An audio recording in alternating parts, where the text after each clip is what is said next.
Segunda Guerra Mundial. Isla de Borneo.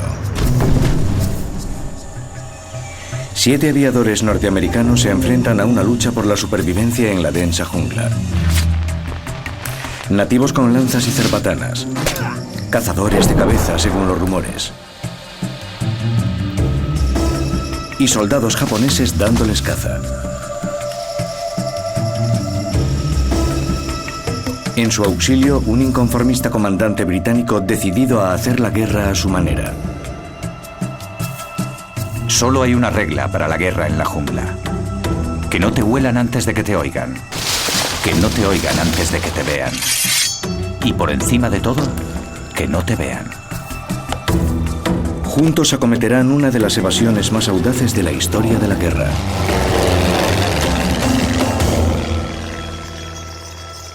Cazadores de cabezas de la Segunda Guerra Mundial.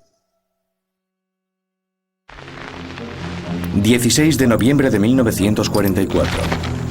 Un bombardero B-24 norteamericano ha sido derribado sobre la remota isla de Borneo. Perdidos en la espesura del bosque, 2 de los aviadores están a punto de llevarse el susto de su vida. Una tribu de nativos, despiadados cazadores de cabezas por lo que saben los aviadores, surge de la jungla. No teníamos ni idea de quiénes eran. Todos estábamos asustados. No sabíamos qué pasaba. Este primer encuentro entre 2 culturas totalmente diferentes es el comienzo de una de las epopeyas más extraordinarias de la historia de la guerra. Todo empezaba unas horas antes. Sobrevolando Borneo, una formación de B-24 norteamericanos realizaba una misión rutinaria de bombardeo contra los japoneses. En la cabina de uno de los aviones iba el radiotelegrafista, Dan Ilerich. La Marina había avistado e identificado a un portaaviones japonés que se dirigía a la bahía de Brunei. Y nosotros estábamos intentando encontrar el portaaviones para bombardearlo. El escuadrón tardó 5 horas en llegar desde la base aérea de Morotai en las Indias Orientales hasta su objetivo. Los 11 hombres de la tripulación llevaban menos de 6 meses juntos, y aquella era su 8ª misión. El mayor solo tenía 22 años. Este era Jin Nok, el ingeniero, y este era yo, el radiotelegrafista. En esta foto yo tenía 18 años. Estaba a punto de cumplir los 19. Jóvenes e ingenuos, les habían enviado a librar una guerra en un país misterioso y poco conocido. Borneo, la 3ª isla más grande del mundo, está poco poblada y cubierta por una densa jungla montañosa. El zoólogo Lord Cranbrook ha pasado su vida trabajando en este laberinto tropical. Borneo estaba muy poco explorado. Los bosques no eran considerados como un recurso importante, porque la extracción de madera era imposible en aquella época. Borneo siempre tuvo fama de tener oro y lo que tenía en realidad era petróleo. El petróleo convirtió a Borneo en un campo de batalla entre Japón y los aliados durante la Segunda Guerra Mundial. Después de atacar Pearl Harbor en diciembre de 1941, los japoneses se lanzaron a la conquista de territorios en el sudeste asiático. Borneo, bajo dominio británico y holandés, fue uno de los primeros en caer, y pronto la isla estaba suministrando aproximadamente la mitad del petróleo de la maquinaria bélica japonesa. Pero casi 3 años más tarde, en noviembre de 1944, cuando los norteamericanos se aproximaban a la bahía de Brunei, la historia era muy distinta. Japón estaba perdiendo el control de la zona, y el ejército estadounidense bombardeaba a los petroleros que entraban y salían de Borneo. Cuando el escuadrón de Dan Ilerich salió a realizar su misión, se encontró con muchos más barcos de los esperados, y su bombardero se enfrentó al fuego antiaéreo. Volamos recto durante demasiado tiempo y eso les dio a los artilleros japoneses la oportunidad de alcanzarnos. Con la cabina y el timón gravemente dañados, el avión se desvió hacia la densa jungla del interior de Borneo.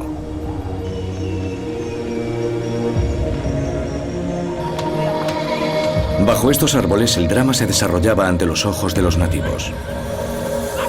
Para dos niños, Ganan Laban y Kapung Balan, la vida nunca volvería a ser la misma. Volaba muy bajo y humeaba.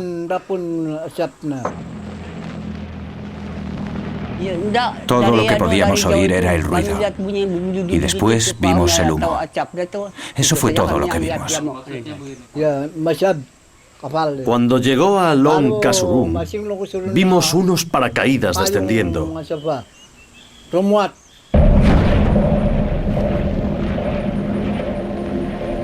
Nunca habíamos hecho un salto, no sabíamos cómo íbamos a aterrizar y caímos en una zona muy arbolada.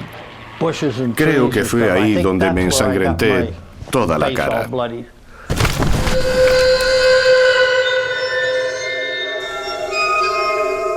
Los aviadores habían caído por un agujero de gusano en un mundo olvidado, que por lo que creían estaba habitado por salvajes. 4 de ellos cayeron a cierta distancia del avión, pero 2 aterrizaron un poco más cerca. El hombre que estaba más cerca del avión falleció, pero no por las heridas del incendio. El teniente Corrin y yo aterrizamos casi uno encima del otro. Dan y el bombardero del B-24, Phil Corrin, habían sido separados de los otros 5 miembros de la tripulación y no sabían qué les había ocurrido. Soy el único superviviente de la cabina. Íbamos 4 en la cabina de mando. Fred Brennan, el oficial de navegación, murió en el acto. El piloto Tom Coverly tenía heridas graves y fracturas múltiples en la pierna. El copiloto Jerry Rosenthal tenía una herida muy grave en el lado derecho de la cabeza. Creo que el motivo de que el avión empezase a dar vueltas y caer y tuviésemos que abandonarlo fue la muerte de Jerry. Dan y Phil sabían que el avión en llamas no tardaría en llamar la atención sobre su posición. Tenían que moverse. Estábamos en la ladera de una colina, muy cerca de donde había caído el avión y, por supuesto, queríamos alejarnos de allí, así que fuimos colina abajo. Era pura jungla.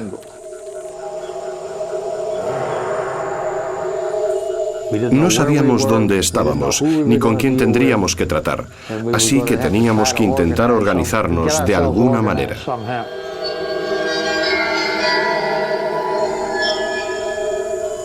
No teníamos ni idea de que estábamos en territorio ocupado por los japoneses. Su principal temor era lo que los japoneses podían hacerles en el caso de ser capturados. Los soldados japoneses tenían fama de torturar y ejecutar a sus prisioneros. Una fotografía de una decapitación había tenido gran difusión entre las tripulaciones de los aviones aliados. El B-24 se había estrellado cerca de la pequeña aldea de Long Kasurum, bastante lejos de las guarniciones japonesas estacionadas en la costa. Pero lo remoto de su posición entrañaba otro peligro. Encontrarse con los nativos, los tristemente célebres salvajes de Borneo. Eran conocidos como Dayaks, pero de hecho había más de 200 tribus diferentes y los aviadores habían oído que algunas de ellas eran feroces cazadoras de cabezas. Pasaron unos días antes de que pudiésemos llegar al avión. El día después del accidente era imposible acercarse. El fuego era muy intenso y no podíamos acercarnos. El fuego era muy intenso y no podíamos acercarnos. Había gran cantidad de combustible en el río y al inflamarse incendió una amplia zona de la jungla. Cuando los Dayaks llegaron al lugar del accidente, Dan y Phil ya habían comenzado a bajar por la montaña, pero no estaban fuera de peligro. Llegamos a una pequeña zona arenosa. Estábamos sentados en la arena, en una pendiente, y ambos pensamos que iba a ocurrir algo. Lo presentimos. Y ahí fue cuando nos encontraron los Dayaks. Eran reacios a dejarse ver. Estaban en la otra orilla del río y se mostraban muy cautelosos a la hora de aproximarse a nosotros. Y entonces uno de los Dayaks reunió el valor suficiente y cruzó el río hacia nosotros.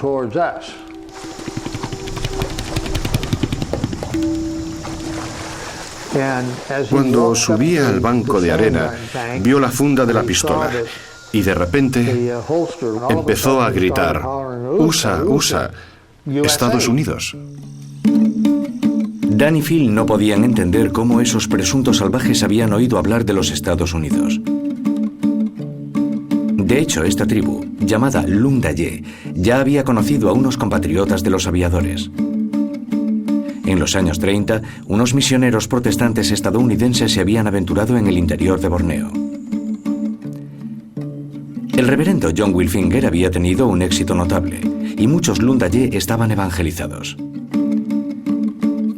Pero con la invasión japonesa, el trabajo de los misioneros terminó de repente.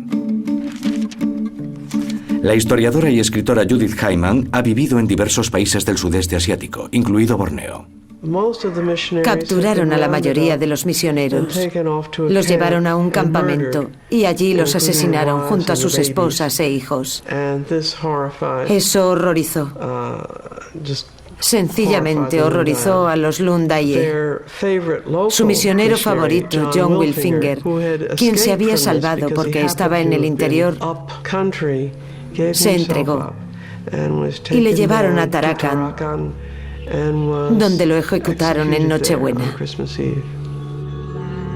La decapitación pública de Wilfinger conmocionó a la tribu de los Lundaye, despertando en ella el odio hacia los ocupantes japoneses. Esos Dayaks tratarían a los aviadores norteamericanos como invitados de honor, acogiéndolos en sus hogares. Fuimos directamente a una choza comunal, prepararon una cena para nosotros y cuando se puso el sol, nosotros nos sentamos alrededor del fuego y ellos realizaron sus quehaceres habituales.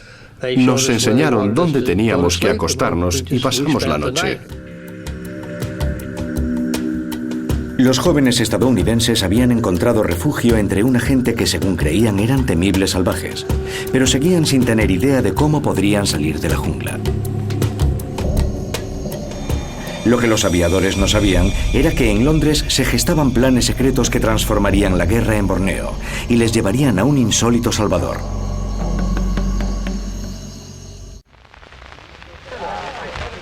Antes de la Segunda Guerra Mundial, casi una tercera parte de Borneo estaba bajo dominio británico y el Reino Unido no había renunciado a su colonia. Solo 2 semanas después de Pearl Harbor, el Ejecutivo de Operaciones Especiales planeaba sabotear los campos petrolíferos y realizar ataques de guerrilla contra los japoneses en el interior. Pero para esta clase de guerra necesitaban a alguien que conociese bien el terreno. Y encontraron a un antropólogo autodidacta de clase alta que había dirigido una expedición a Borneo en 1932, Tom Harrison. Sin experiencia en el combate, Harrison parecía una opción extraña, pero había vivido con los Dayaks y entendía sus costumbres y tradiciones. Se enamoró de ese pueblo.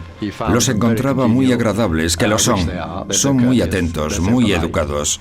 Son muy cordiales. Supongo que había disfrutado allí cuando era joven y eso despertó su entusiasmo. En aquel entonces él era uno de los pocos hombres disponibles que tenía cierta experiencia en el interior de Borneo. Pero lo que los estrategas del ejército británico aún no sabían era que Tom Harrison era todo un disidente. Se había tatuado como un nativo y creía que la única forma de entender a las tribus locales era con una inmersión casi total. Cuando los británicos le propusieron volver a Borneo, Harrison no dejó escapar la oportunidad. Quería conocer su realidad, quería comprender cómo funcionaba su sociedad y hay muchos antropólogos que piensan que eso se puede hacer estando cerca de ellos. Creo que la temeridad era un aspecto de su carácter. Estaba dispuesto a todo, sí. Pero los aviadores norteamericanos no sabían nada de Tom Harrison y por el momento solo tenían a los Dayaks para protegerlos de los japoneses. La mañana después del accidente, los nativos llevaron a Dan Ilerich y a Phil Corrin a una choza en la jungla, donde ya estaban cobijados otros 2 hombres de su tripulación. Nos reunimos los 4.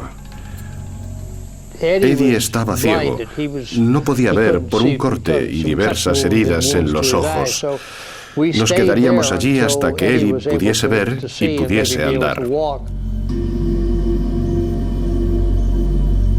Entretanto, la noticia de los aviadores derribados había llegado al oficial designado por los japoneses para controlar esa zona, William Makahanab. Esta es una foto de William Makahanab, un hombre muy valiente, que contaba con el respaldo de una esposa muy valiente también. Makahanab no era natural de Borneo, sino de otra isla de las Indias Orientales. Había sido profesor con los misioneros norteamericanos y era el enlace entre los Dayaks y los japoneses. Cuando la noticia del avión derribado llegó a él, se sintió obligado a informar a sus jefes japoneses río abajo.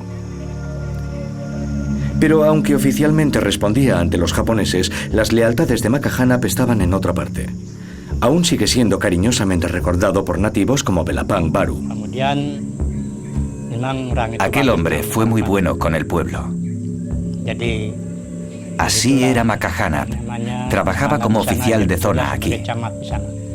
Makahanab y su esposa eran cristianos comprometidos. No podían olvidar lo que los japoneses les habían hecho a los evangelistas norteamericanos y no permitirían que les hicieran lo mismo a los aviadores. Su trabajo era entregarlos a los japoneses. Y entre su conciencia y la conciencia aún más enérgica de su esposa cristiana, no pudo hacerlo.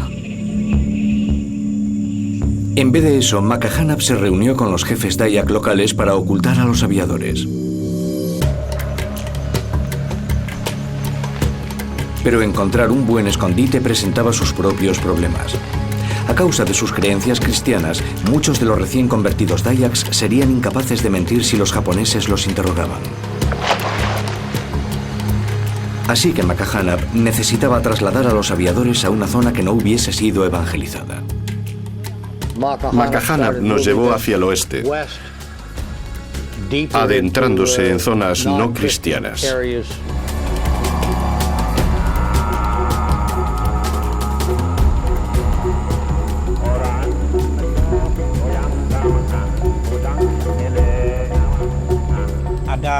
Cuando los japoneses se enteraron de que unos aviadores norteamericanos habían caído en la jungla, subieron hasta Long Beran para buscarlos.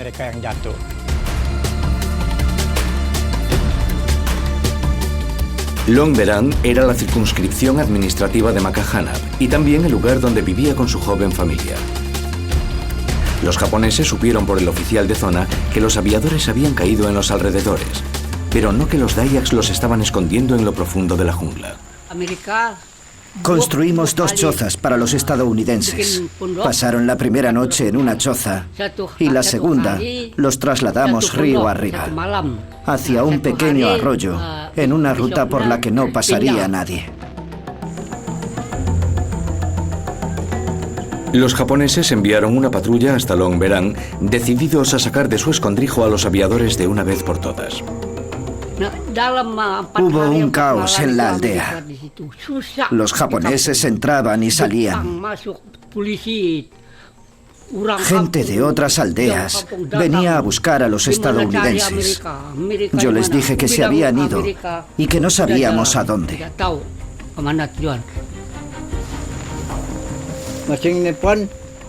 Los japoneses nos preguntaban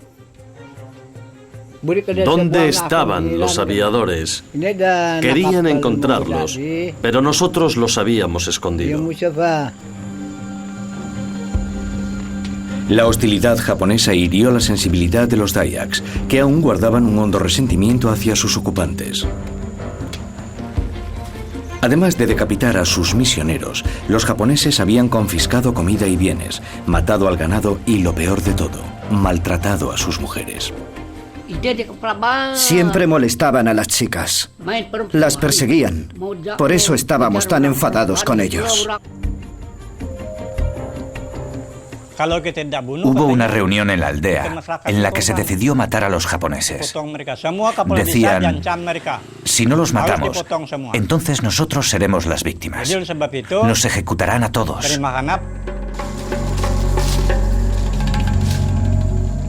Enfurecidos por las amenazas de muerte, Makahanap y los Dayaks estaban a punto de cruzar una línea sin retorno. Era el momento de contraatacar. Un grupo de guerreros Dayak entró sigilosamente en la choza comunal donde se alojaban los japoneses y los mataron con sus machetes. Pero había más patrullas remontando el río, guiadas por barqueros nativos reclutados a la fuerza por los japoneses.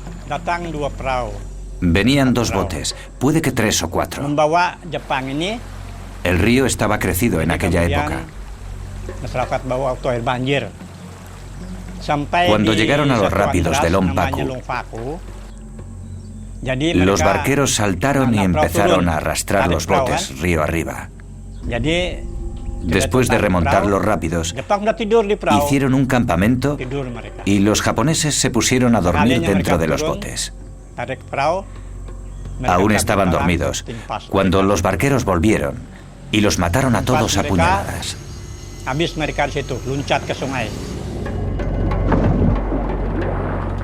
Incluso las mujeres fueron alistadas para el combate. Makahanap propuso un arriesgado plan que incluía a una de las jóvenes más hermosas del Omberán, Binum. Le pedimos a Binum y a otras chicas que se bañasen desnudas en el río y que se colocasen en una roca llamando a los japoneses. Entonces los japoneses bajaron al río y se acercaron a ellas. Mi amigo Lasunda Wat y yo sacamos nuestras lanzas y los apuñalamos y acuchillamos por la espalda. Pero los Dayaks no solo estaban ejecutando a los japoneses. Makahanap y los otros guerreros habían acordado resucitar un antiguo y cruento rito: la caza de cabezas.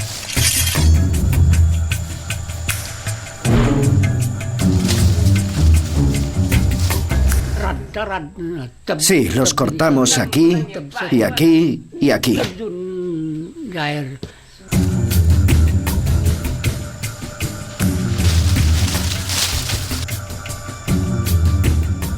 Todos los soldados japoneses que entraban en su zona eran asesinados, y muchos de los cadáveres eran decapitados. Trajimos las cabezas y las distribuimos por todas las aldeas.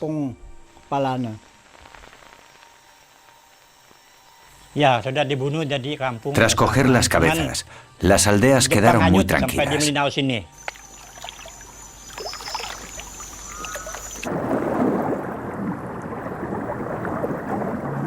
La caza de cabezas llevaba más de una década sin practicarse en Borneo. Los gobernantes de la isla, los británicos y los holandeses, habían declarado ilegal dicha práctica. Pero a pesar de la prohibición oficial, muchos Lundaye se resistían a perder algo que había sido intrínseco a su cultura durante cientos de años.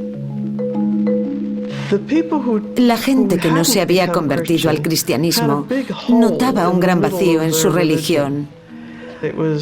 Era como oficiar una misa sin el pan y el vino. Tenían que prescindir del rito central. Carecía de la excitación, la emoción, el valor y la sangre que formaba parte de la caza de cabezas.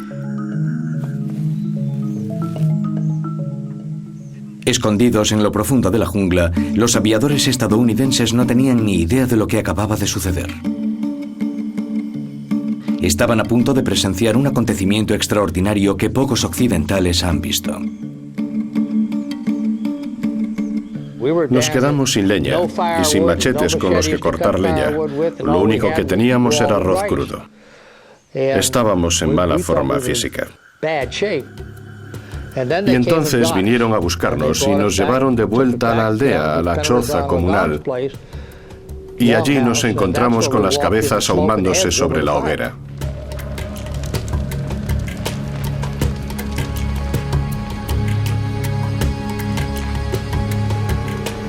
Los jóvenes aviadores fueron invitados de honor a un banquete de caza de cabezas.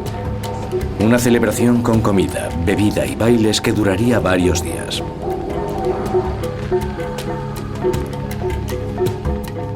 Había un insistente sonido de gongs. Esa era su música, los diferentes tonos de los gongs de metal sonando con mucho ritmo. Sí, queríamos celebrar el haber ganado la guerra. Las cabezas de los japoneses fueron lavadas y secadas antes de ser ahumadas en la hoguera de la choza comunal. Según el ritual, eran medidas de protección para evitar cualquier desgracia a la choza comunal. Si los aviadores necesitaban alguna prueba de la lealtad y la disposición de los Dayaks, era esta. Contentos de que no fueran nuestras cabezas las que estuvieran ahumándose allí. Es su forma de vida. Yo era un invitado a su casa, no iba a criticar lo que estaban haciendo. Eso fue lo que pensé. Quizás debería haberme sentido mal, pero no fue así. Sabía que podía haber sido mi cabeza la que se llevase en río abajo si hubiese sido al contrario. Los estadounidenses estaban muy contentos cuando matamos a los japoneses, porque entonces supieron que estaban a salvo. Una vez que sus Dayaks hubieron acabado con las patrullas japonesas, Makahana volvió a trasladar a los aviadores a la aldea de Long Beran. Pero 2 meses en las duras condiciones de la jungla habían hecho mella en ellos. A causa de la malnutrición y las enfermedades tropicales, cada aviador había perdido cerca de 15 kilos. Pero había una esperanza.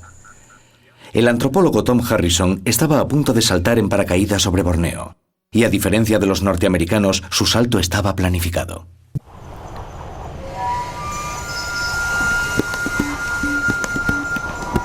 Lejos del mundo perdido de los Dayaks, los japoneses perdían terreno en el sudeste asiático y la toma de Borneo se convirtió en un objetivo clave para Australia y Gran Bretaña.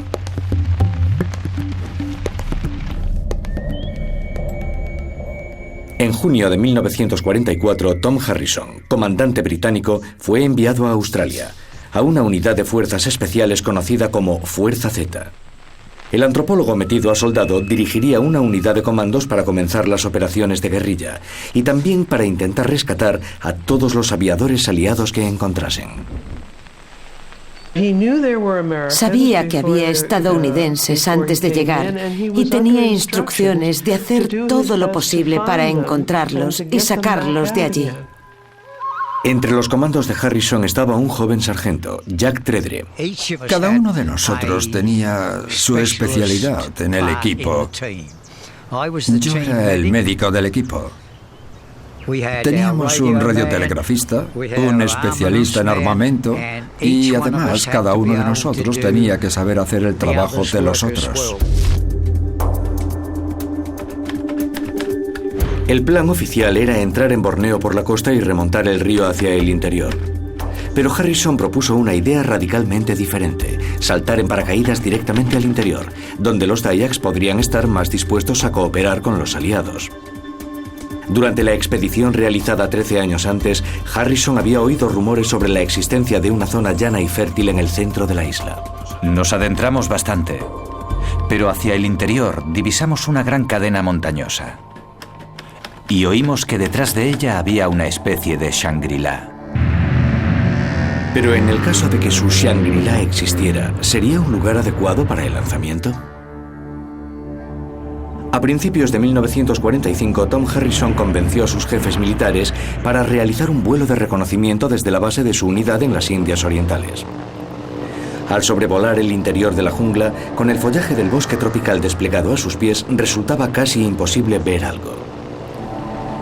Pero entonces, cuando el avión volvía a la base, Harrison divisó un claro.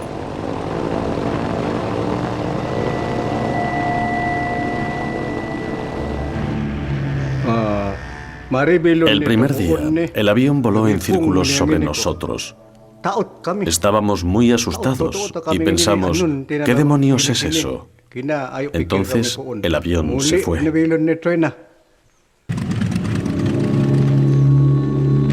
El 25 de marzo, el avión regresó.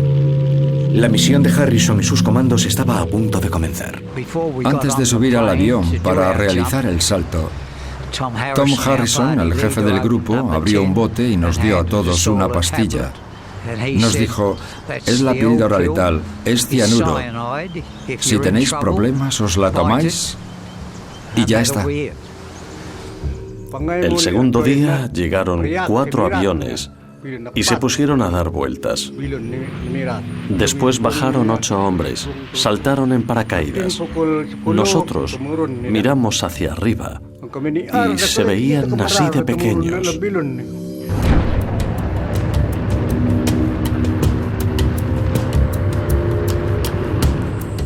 Se lanzaron en paracaídas en esta zona. El avión daba vueltas en lo alto y ellos aterrizaron por allí. Cuando llegaron al suelo, hubo una señal y después humo.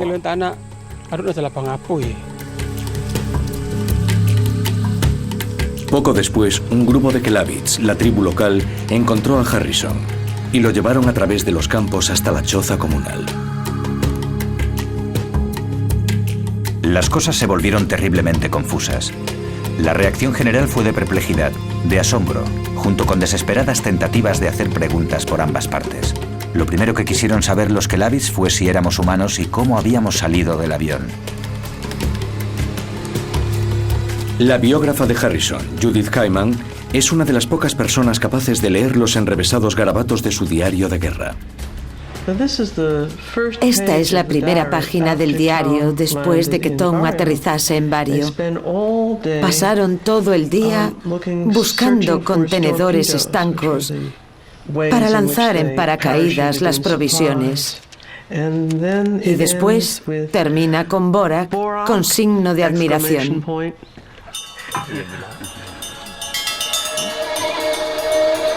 Borak era la cerveza de arroz local, y Harrison sabía por sus expediciones anteriores que era una forma infalible de introducirse en la cultura nativa.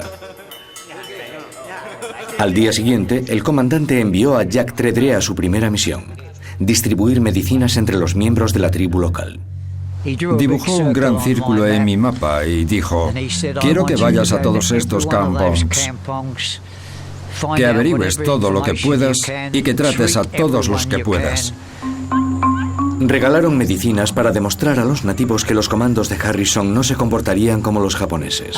El 100% de la población tenía malaria, disentería bacilar o amebiana.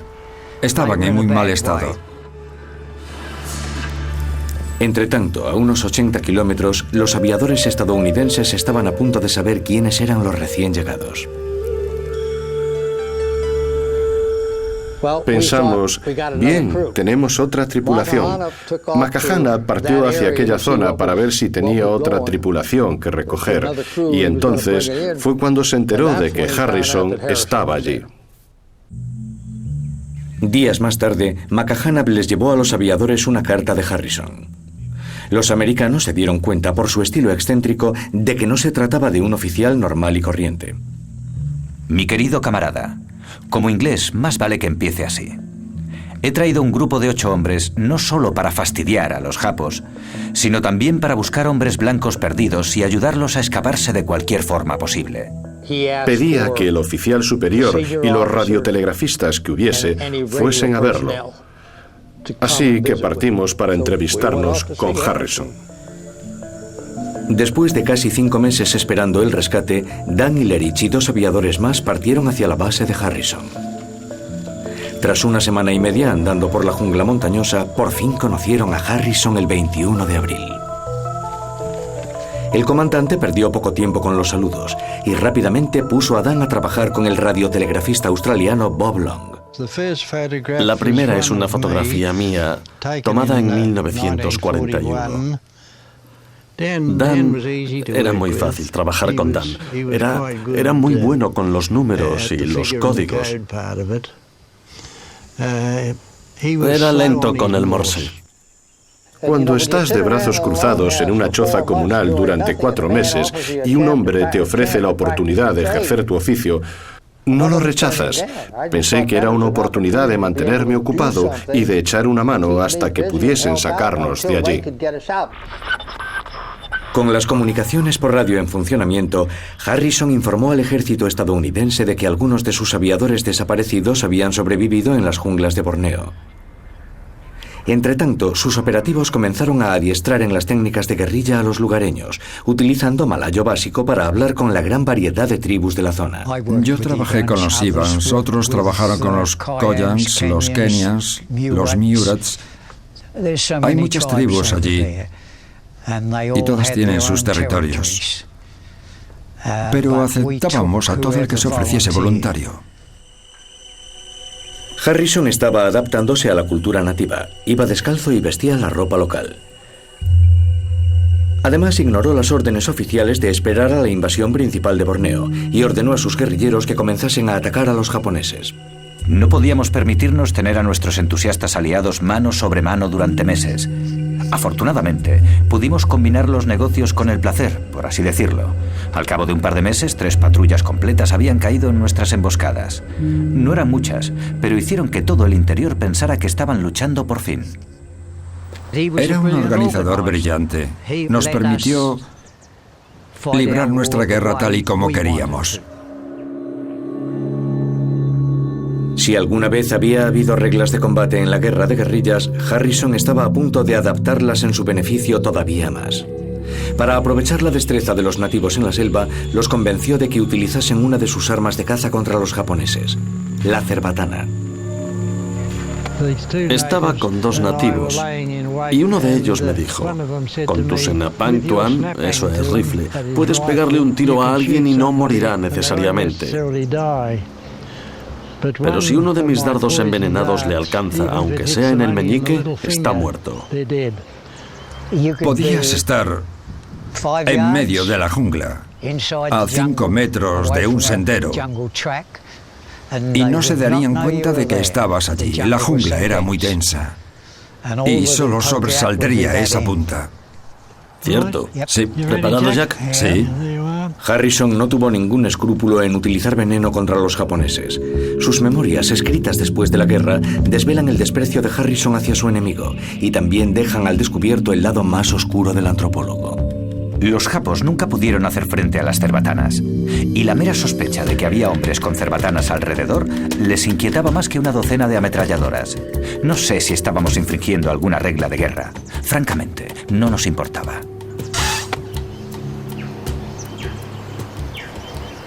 He sido bastante certero. Harrison, el antropólogo, abrazaba la cultura de los Dayaks y tergiversaba sus tradiciones adaptándolas a sus fines. No tardó en darse cuenta de que había otra forma de unir a los nativos contra su enemigo común. Algo que Makahanap había permitido 3 meses antes: la caza de cabezas. Esos hombres sabían luchar. Sabían luchar en silencio con sus cerbatanas. Y estaban deseando volver a cazar cabezas. Harrison hizo correr la voz de que la caza de cabezas ya no era ilegal si las cabezas eran japonesas, e incluso fomentó el ritual con una recompensa. Tom Harrison ofreció a los nativos 5 florines holandeses, por cada cabeza que trajesen. Mientras el derramamiento de sangre proseguía, Harrison estaba de regreso en la base anotando los datos: columna M para los muertos y P para los prisioneros. Mostraba la misma indiferencia hacia sus comandos. Personalmente, no me importaba en absoluto porque no nos gustaban los japoneses y a los japoneses no les gustábamos nosotros, y sabíamos que si nos capturaban, no solo seríamos asesinados, con antelación seríamos torturados brutalmente. Los japos no tenían muy buena reputación. Los nativos los odiaban y eso hizo nuestro trabajo mucho más fácil. Aquellas primeras cabezas japonesas entusiasmaron a la gente de la jungla. La dificultad consistía en controlar a los tipos para que no fuesen demasiado lejos. El 1 de mayo de 1945, el día D de Borneo, 11.000 soldados australianos desembarcaron en Tarakan, una isla pequeña de gran valor estratégico situada en la costa nordeste de Borneo. A las pocas semanas, los soldados ya habían tomado un campo de aviación. los aliados estaban ya a menos de 250 kilómetros de Belawit, un valle a donde Harrison había trasladado su cuartel general recientemente. Con el apoyo aéreo tan cerca, Harrison vio la oportunidad de sacar de la jungla a los aviadores estadounidenses débiles y enfermos. Ya estaba pensando en un audaz plan de rescate. Harrison había oído que los australianos tenían un avión británico de despegue y aterrizaje corto, el Oster, con autonomía para llegar a su valle. Pero primero necesitaba una pista de aterrizaje. Gala Raut era un niño en aquella época y recuerda las extrañas exigencias de Harrison. Se reunió con todos los ancianos y les dijo: ¿podéis darme tierras? Porque necesito hacer una pista de aterrizaje. Las tierras que estaban utilizando estaban anegadas, y Harrison vio que construir una pista de aterrizaje allí representaría un gran desafío. Le preocupaba que un avión se quedase atascado en el barro, así que nos preguntó: ¿qué podemos hacer? ¿Qué podemos poner encima? Así que algunos de los mayores dijeron: ¿podemos poner bambú?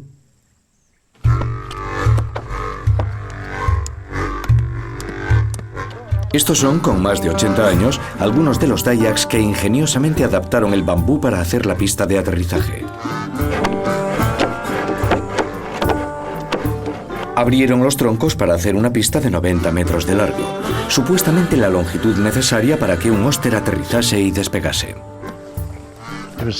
Era algo que nunca habíamos contemplado, visto o pensado antes.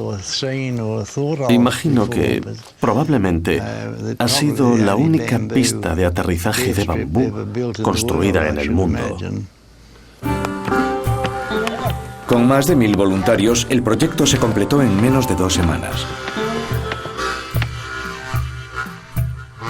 Uno de los comandos de Harrison hizo estas fotos de la pista de aterrizaje. El excéntrico comandante tenía su aeropuerto. Ya solo necesitaba a alguien lo bastante valiente para aterrizar en él. El 7 de junio de 1945, 2 pilotos australianos volaron al reino de la jungla de Tom Harrison, después de que el comandante les dijese que la pista de aterrizaje estaba lista. El Grasshopper norteamericano es muy parecido al diminuto Oster. Dan ha venido a ver uno a su aeroclub local en Houston. Enviaron 2 aviones y consiguieron aterrizar porque si llevas un avión pequeño y realizas una maniobra de aproximación, puedes aterrizar en una distancia muy corta. Lo que nadie sabía era si la pista tenía la longitud suficiente para el despegue. Como era de esperar, Tom Harrison se ofreció voluntario para ser el primer pasajero en probarlo. Hicieron todo el recorrido de despegue, pero al final de la pista no habían alcanzado la velocidad relativa suficiente para despegar y cayeron en el barro del arrozal. El Oster volcó. El avión sufrió daños, pero sus pasajeros no. Los trabajadores utilizaron bambú para ampliar la pista. Y también, bajo la dirección del piloto australiano, para reparar el Oster. El 10 de junio, el Oster volvió a despegar, esta vez con uno de los aviones estadounidenses.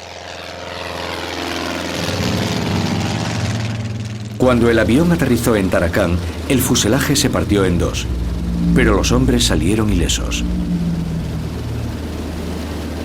El Shangri-La de Tom Harrison ya tenía su propio aeropuerto. Pero las tendencias inconformistas del comandante se estaban descontrolando y decoró la pista con una colección de banderas nacionales y una simbólica cabeza japonesa. Cuando un hombre que había sido torturado por los japoneses y que tenía las piernas llenas de cicatrices, se presentó llevándole la cabeza del jefe de policía japonés de Lawas. Él aceptó la cabeza muy agradecido e hizo que la colgasen del asta de una bandera.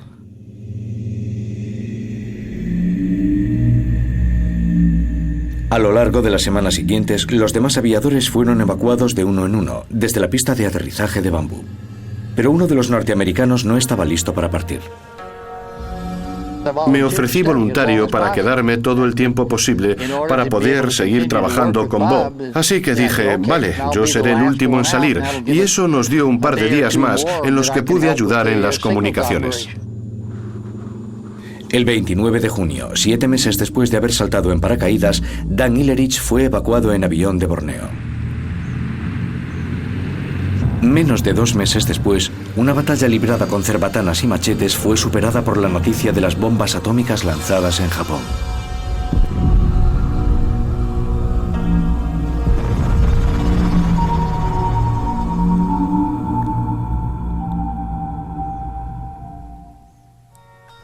Habría de pasar otro año antes de que Tom Harrison abandonase el mundo de los Dayaks que tanto había llegado a amar. Con más de 1000 soldados japoneses muertos, había transformado su Shangri-La en un campo de exterminio, consiguiendo una extraordinaria victoria para los aliados que habría sido imposible sin su ejército de nativos. Espero que el gobierno británico no olvide nunca que en Borneo fueron las tribus de las montañas, las llamadas gentes bárbaras y atrasadas, quienes demostraron ser los ciudadanos más fieles y valientes. Los aviadores fueron trasladados en avión a los Estados Unidos, guardianes de una historia extraordinaria que pocas personas habrían de creer jamás.